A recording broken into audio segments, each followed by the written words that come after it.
আসসালামু আলাইকুম everyone, it's me Hafsa. আমি আজ তোমাদের জন্য চুল শাইনি এবং সিল্কি করার রেমেডি নিয়ে চলে আসলাম। চলো তোমাদের রেমেডিটি দেখিয়ে দিই।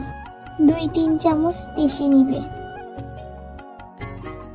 তিসিগুলো ভালোভাবে ধুয়ে পরিষ্কার করে নিবে। এরপর একটি পাত্রে তিসি বীজগুলো ঢেলে দিবে। পাত্রটিতে পরিমাণ মতো পানি ঢেলে নিবে। চুলার হালকা আঁচে তিসিগুলো ফুটিয়ে নিবে যতক্ষণ পর্যন্ত না তিসি থেকে জেল বের হচ্ছে। চুলা থেকে নামিয়ে একটি সুতি কাপড়ে তিসির জেলটা ঢেলে নিবে। এটি গরম অবস্থায় করতে হবে। গরম থাকা অবস্থায় না করলে জেলটি আরো বেশি ঘন হয়ে যাবে, তখন ভালোভাবে ছেঁকে নিতে পারবে না।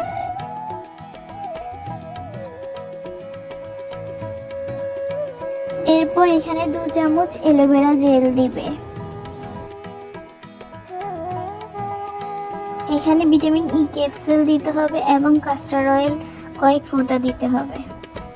এরপর সবকিছু একসাথে ভালোভাবে মিশিয়ে নিতে হবে। এবার ভালোভাবে চুলে অ্যাপ্লাই করে নিতে হবে।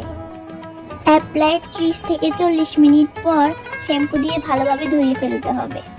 এই রেমেডিটি ব্যবহার করলে আপনাদের চুল হয়ে উঠবে শাইনি এবং সিল্কি। ভালো ফলাফল পেতে চাইলে সপ্তাহে 2 থেকে 3 দিন এই রেমেডিটি চুলে অ্যাপ্লাই করতে হবে।